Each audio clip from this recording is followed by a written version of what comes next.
ಕಿಮತ್ರ ಚಿತ್ರಂ ಸುಜನಂ ಬಾಧಂತೆ ಯದಿ ದುರ್ಜನಾಃ ಮಹೀರುಹಾಶ್ಚಾನುತಟೆ ಪಾತಯಂತಿ ನದೀರಯಾಃ.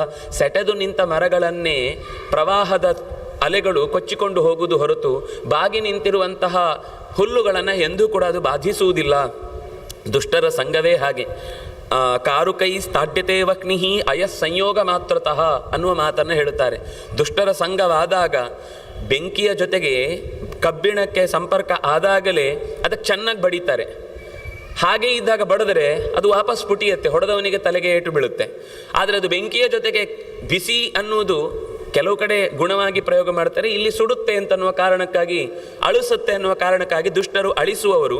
ಹಾಗಾಗಿ ಅಂಥದ್ದರ ಸಂಪರ್ಕವನ್ನು ಮಾಡಿದಂತಹ ಕಬ್ಬಿಣಕ್ಕೆ ಹೇಗೆ ತಾಡ್ಯತೆ ಪುನಃ ಮತ್ತೆ ಮತ್ತೆ ಕಾರುಕೈಹಿ ತಾಡ್ಯತೆ, ಚೆನ್ನಾಗಿ ಅದನ್ನು ಬಡಿದು ಅದರ ನಿಜವಾದ ಗಟ್ಟಿತನ ಏನಿತ್ತು ಅದನ್ನು ಮತ್ತಷ್ಟು ಬೆಂಡಾಗಿಸ್ತಾರೆ. ಹೀಗೆ ದುಷ್ಟರ ಸಂಪರ್ಕವನ್ನು ಮಾಡಿದವರು ಎಂದೂ ಕೂಡ ತಮ್ಮ ಇಚ್ಛೆಗೆ ತಕ್ಕಂತೆ ಬದುಕಲಿಕ್ಕಾಗುವುದಿಲ್ಲ. ಕೊನೆಗೆ ಎಲ್ಲ ಥರದ ಏಟುಗಳನ್ನು ಹೊಂದಬೇಕಾಗುತ್ತೆ. ಹಾಗೆ ನಿನ್ನ ಚಿಕ್ಕಪ್ಪಂದಿರು ಒದ್ದಾಟಪಟ್ಟು ಮಾಡಿದಂತಹ ಎಲ್ಲ ಅನರ್ಥಗಳಿಗೆ ತಕ್ಕ ಶಿಕ್ಷೆಯನ್ನು ಅನುಭವಿಸಿದ್ದಾರೆ ಅಂತ ಹೇಳಿದಾಗ ಸಗರ ಏನು ಹೇಳ್ತಾನೆ ಗೊತ್ತಾ? ದೈವೇನ ಶಿಕ್ಷಿತಾ ದುಷ್ಟಾಃ ಇತ್ಯುವಾಚಾತಿ ಹರ್ಷಿತಃ ಮಾತಾ ವಾ ಜನಕೋ ವಾಪಿ ಭ್ರಾತಾ ವಾ ತನಯೋಪಿ ವಾ ಅಧರ್ಮಂ ಕುರುತೆ ಯಸ್ತು ಸ ಏವ ರಿಪುರುಚ್ಯತೆ. ಶತ್ರುಗಳು ಯಾರು ಅಂತ ನಾವು ಯೋಚನೆ ಮಾಡುವಾಗ ನಮಗೆ ಏನು ಶತ್ರುಗಳು ಅಂದರೆ, ನಮ್ಗೆ ಯಾರು ತೊಂದರೆ ಮಾಡ್ತಾರೋ ಅವರು ಶತ್ರುಗಳು ಅಂತ. ಇಲ್ಲಿ ವೇದವ್ಯಾಸರು ಸಗರನ ಬಾಯಿಯಲ್ಲಿ ಅದಕ್ಕೊಂದು ವ್ಯಾಖ್ಯಾನವೇ ಬೇರೆ ಮಾಡಿಸಿಬಿಡ್ತಾನೆ. ಏನು ಅಂದರೆ, ದೈವೇನ ಶಿಕ್ಷಿತಾ ದುಷ್ಟಾ. ಸಗರರ ಕಥೆಯನ್ನು ಕೇಳಿದ ತಕ್ಷಣವೇ ದೇವತೆಗಳೇ ದೈವವೇ ಅವರಿಗೆ ಸರಿಯಾದ ಶಿಕ್ಷೆಯನ್ನು ಕೊಟ್ಟಿದೆ. ಇತ್ಯುವಾಚ ಅತಿ ಹರ್ಷತಃ. ಕೆಲವೊಮ್ಮೆ ಒಳಗಿನಿಂದ ತನ್ನ ಮಗನ ಪರವಾದ ಯೋಚನೆ ಇರುತ್ತೆ. ಆದರೆ ಇಲ್ಲ ಜನಾದೇಶ ಹೇಗೆ ಇದೆಯೋ ಹಾಗೆ ನಾವು ಒಪ್ಕೊಳ್ತೇವೆ. ಮೊದಲು ಕಣ್ಣೀರು ಹಾಕಿ ನನ್ನ ಮಗನನ್ನು ಗೆಲ್ಲಿಸಿ ಅಂತ ಬಬ್ಬೆ ಹೊಡೆದಿರ್ತಾರೆ. ಆಮೇಲೆ ಇಲ್ಲ ನಾವು ಯಾವತ್ತೂ ಕೂಡ ಜನರ ಸಂವೇದನೆಗಳಿಗೆ ವಿರುದ್ಧವಾಗಿ ನಾವು ನಡ್ಕೊಳ್ಳಲ್ಲ ಅಂತ ಸುಮ್ಮನೆ ಸ್ಟೇಟ್ಮೆಂಟ್ ಕೊಡ್ತಾರೆ. ಸಗರ ಹಾಗೆ ಕೊಡಲಿಲ್ಲ. ಒಳಗಿನಿಂದಲೇ ಅತಿ ಹರ್ಷಿತ. ತಪ್ಪು ಮಾಡಿದವರಿಗೆ ಸರಿಯಾದ ಶಿಕ್ಷೆ ಆಗಿದೆ ಅನ್ನೋ ವಿಷಯದಲ್ಲಿ ದೈವವೇ ಭಗವಂತನೇ ಅವರಿಗೆ ಶಿಕ್ಷೆ ಕೊಟ್ಟಿದ್ದಾನೆ ಅನ್ನೋ ವಿಷಯದಲ್ಲಿ ನಾನು ಒಪ್ಕೊಳ್ತೇನೆ. ಯಾಕೆಂದರೆ ಅದು ತಾಯಿಯಾಗಲಿ, ತಂದೆಯಾಗಲಿ, ಭ್ರಾತಾವ ತಮ್ಮನಾಗಲಿ, ಅಣ್ಣನಾಗಲಿ, ಮಕ್ಕಳಾಗಲಿ, ಅಧರ್ಮಂ ಕುರುತೆಯಸ್ತು. ಯಾರು ಧರ್ಮದ ನಡೆಯಲ್ಲಿ ಇಲ್ಲವೋ ಅವರು ಶತ್ರುಗಳು. ಅಧರ್ಮಂ ಕುರುತೆ ಯಸ್ತು ಸಯೇವ ರಿಪುರುಚ್ಯತೆ. ನಮಗೆ ತೊಂದರೆ ಮಾಡಿದ್ರು ಶತ್ರುಗಳು ಅಲ್ಲ. ಒಂದು ಧರ್ಮದಲ್ಲಿದ್ದರೆ ನಾವು ಮಾಡಿದ್ದೇ ತಪ್ಪಾಗಿ ನಮ್ಗೆ ತೊಂದರೆ ಆಯಿತು ಅಂದರೆ ನಮ್ಮನ್ನೇ ನಾವು ತಿದ್ದಿಕೊಳ್ಬೇಕು ಹೊರತು ಅವನನ್ನ ಶತ್ರು ಅಂತ ಭಾವಿಸೋದ್ರಲ್ಲಿ ಏನೂ ಅರ್ಥ ಇಲ್ಲ. ಧರ್ಮಕ್ಕೆ ತೊಡಕಾಯ್ತಾ, ಹಾಗಾದರೆ ಶತ್ರು.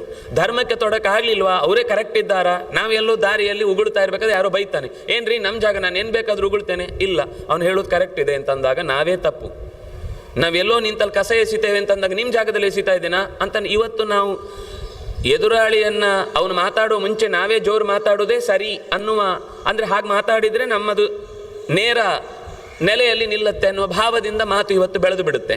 ಆದರೆ ಸಗರ ಹೇಳ್ತಾನೆ ಅದು ಯಾವ ಕಾರಣಕ್ಕೂ ಧರ್ಮ ಅಂತ ಅನಿಸುವುದಿಲ್ಲ. ಅದು ಶತ್ರು ಅನ್ನುವ ಸ್ಥಾನಕ್ಕೆ ಅವನು ಅರ್ಹನಾಗ್ತಾನೆ. ಯಸ್ತ್ವಧರ್ಮೇಶು ನಿರತಃ ಸರ್ವಲೋಕ ವಿರೋಧ ಕೃತ್.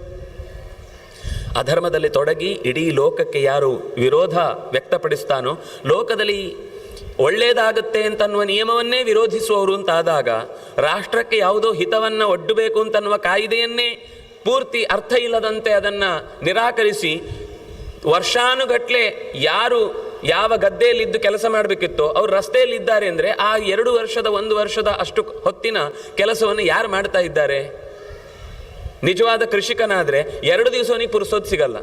2 ದಿವಸ ಅವನಿಗೆ ಮನೆ ಬಿಟ್ಟು ಬಂದರೆ ನಾವು ನೋಡ್ತೇವೆ ಹಳ್ಳಿಯಲ್ಲಿ ಜನನ್ನ, ಯಾವುದಾದ್ರೂ ಪೇಟೆಯಲ್ಲಿ ದೊಡ್ಡ ಊರಿನ ಕಾರ್ಯಕ್ರಮಕ್ಕೆ ಬನ್ನಿ ಅಂದರೆ, ಇಲ್ಲ ರೀ ಕೈ ಕಂಜಿ ಉಂಟು, ಗದ್ದೆ ಉಂಟು, ತೋಟ ಉಂಟು, ಅದನ್ನೆಲ್ಲ ಬಿಟ್ಟು ಬರಲಿಕ್ಕೆ ಅವ್ರಿಗೊಂದು ಮನೆಯಲ್ಲಿ ಬೆಕ್ಕಿದ್ರೂ ಸಾಕು, ನಾವು ಮನೆಯಲ್ಲಿ ಒಂದು ಸದಸ್ಯ ಇದ್ದಾರೆ ಅಂತ ಅನ್ನೋ ಲೆಕ್ಕದಲ್ಲಿ ಎಲ್ಲ ಬಿಟ್ಟು ಬಂದು ಇಷ್ಟು ದಿವಸ ಅಂದರೆ ಈ ಎರಡರ ನಡುವೆ, ಕೊಳ್ಳುವವನು ಮತ್ತು ಕೊಡುವವನ ನಡುವೆ ಕೂತು ತಿನ್ನುವವನಿದ್ದಾನೆ. ಅವನಿಗೆ ಬೇರೆ ಏನು ಕೆಲಸ ಇಲ್ಲ, ಇಷ್ಟು ಮಾಡಿದ್ದೇ ತಿಂದದಿತ್ತು, ಅವನು ಮಧ್ಯದಲ್ಲಿ ಹೋರಾಟ ನಡೆತಾ ಇದ್ದಾನೆ. ಜನರಿಗೂ ಅರ್ಥ ಆಗ್ತಾ ಇಲ್ಲ, ಇದನ್ನು ವಿರೋಧಿಸುವವರಿಗೂ ಅರ್ಥ ಆಗ್ತಾ ಇಲ್ಲ. ಆದರೆ ಈ ಅಂಶದ ಮಧ್ಯದ ತಿಳಿಯನ್ನು ಈ ಗೆರೆ ಹಾಕಿಕೊಡುತ್ತೆ.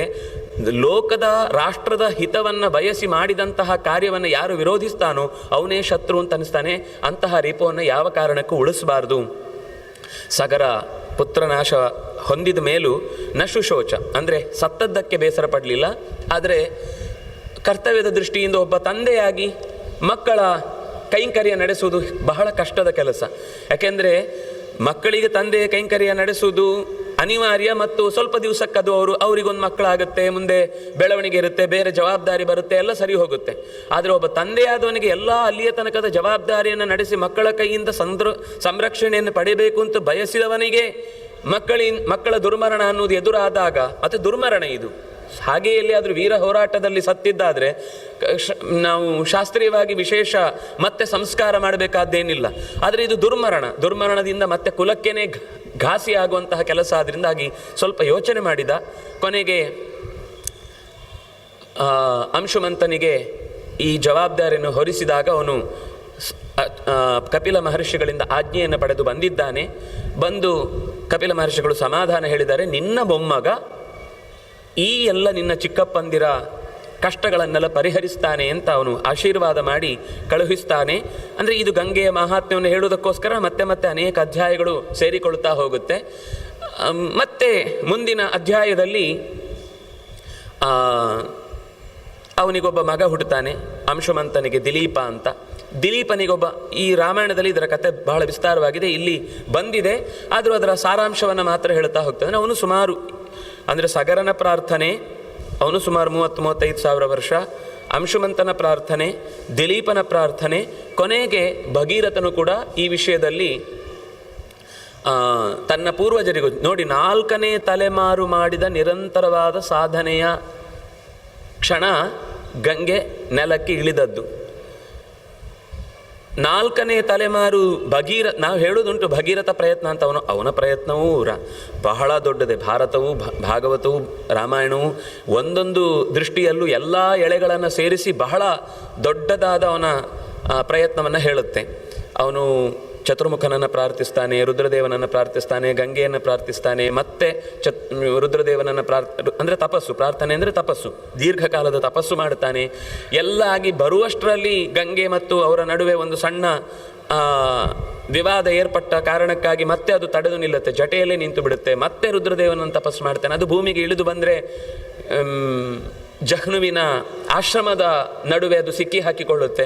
ಮತ್ತೆ ಜಹ್ನುವನ್ನು ಬಂದು ಕೇಳಿಕೊಳ್ಳುತ್ತಾನೆ. ಅಲ್ಲಿ ದೇವತೆಗಳು ಬಂದು ಅವನಿಗೆ ಬಿಡು, ಈತ ತುಂಬ ಪ್ರಯತ್ನಪಟ್ಟು ತನ್ನ ಕಾರ್ಯವನ್ನು ನಿರ್ವಹಿಸಲಿಕ್ಕೋಸ್ಕರ ಈ ಗಂಗೆಯನ್ನು ಕರೆತಂದಿದ್ದಾನೆ ಅಂತ ಹೇಳ್ತಾರೆ. ಇದೆಲ್ಲ ಆಗಿ ಕೊನೆಗೆ ಪಾತಾಳಕ್ಕೆ ಕರೆದೊಯ್ದು ಸಮಗ್ರ ಅಂದರೆ ಪಾತಾಳಕ್ಕೆ ಹೋಗುವಾಗ ಈ ಎಲ್ಲ ಖಾತ ಮಾಡಿದ ಕೆತ್ತಿ ತೆಗೆದ ಭೂಮಿಯ ಜಾಗದ ಏನು ಭಾಗ ಇದೆ ಅದೆಲ್ಲ ತುಂಬಿಕೊಳ್ಳುತ್ತೆ. ಅಗಸ್ತ್ಯನ ಕಾಲದಲ್ಲಿ ಉಂಟಾದಂತಹ ಸಮುದ್ರದ ಬತ್ತುವಿಕೆ ಅನ್ನೋದು ಏನಿತ್ತು ಅದು ಈಗ ಮತ್ತೆ ಅದರಿಂದಾಗಿ ಒಂದು ಮಾತೇನು ಅಂದರೆ ಜಗತ್ತಿನ ಅಗಲದ ಎಲ್ಲ ಮೂಲಕ್ಕೂ ಕೂಡ ಗಂಗೆಯ ಸನ್ನಿಧಾನ ವಿಶೇಷವಾಗಿ ಇದೆ ಅನ್ನುವ ಮಾತು ಕೂಡ ಬರುತ್ತೆ. ಮುಂದೆ ಒಂದು ಅಧ್ಯಾಯ ಪೂರ್ತಿ ಇಡೀ ನದಿಗಳ ಉಲ್ಲೇಖವನ್ನು ಮಾಡ್ತಾ ಆ ಎಲ್ಲ ನದಿಗಳಿಗೂ ಕೂಡ ಸಾನ್ನಿಧ್ಯದ ದೃಷ್ಟಿಯಿಂದ ಗಂಗೆಯ ಸಂಪರ್ಕ ಇದ್ದೇ ಇದೆ. ಅದರಿಂದಾಗಿ ಯಾವುದೂ ಕಮ್ಮಿ ಅಲ್ಲ. ಆದರೆ ಎಲ್ಲದಕ್ಕಿಂತ ವಿಶಿಷ್ಟವಾದ ನೇರವಾದ ಭಗವಂತನ ಪದಸ್ಪರ್ಶದಿಂದಾಗಿ ಇಳಿದು ಬಂದವಳು ಅನ್ನುವ ಕಾರಣಕ್ಕಾಗಿ ಗಂಗೆಯ ಮಹಾತ್ಮ್ಯ ದೊಡ್ಡದು ಅನ್ನುವ ಮಾತು ಬರುತ್ತೆ. ಹೀಗೆ ದಿಲೀಪನ ನಂತರ ಭಗೀರಥನ ಪ್ರಯತ್ನದಿಂದ ಭಾಗೀರಥಿ ಅನ್ನಿಸಿಕೊಂಡು ಭೂಮಿಗೆ ಇಳಿದು ಬಂದಳು. ಇಷ್ಟಾದ ಮೇಲೆ ಇದೇ ಪರಂಪರೆಯಲ್ಲಿ ಅಂದರೆ ಇದರ ಮಧ್ಯದಲ್ಲಿ ಮತ್ತೊಂದು ಪ್ರಶ್ನೆ ಬರುತ್ತೆ. ನಾನು ಅದು ಮುಂದೆ ಬಂದ ಕಥೆಯನ್ನು ಇಲ್ಲೇ ಹೇಳಿಬಿಡ್ತೇನೆ.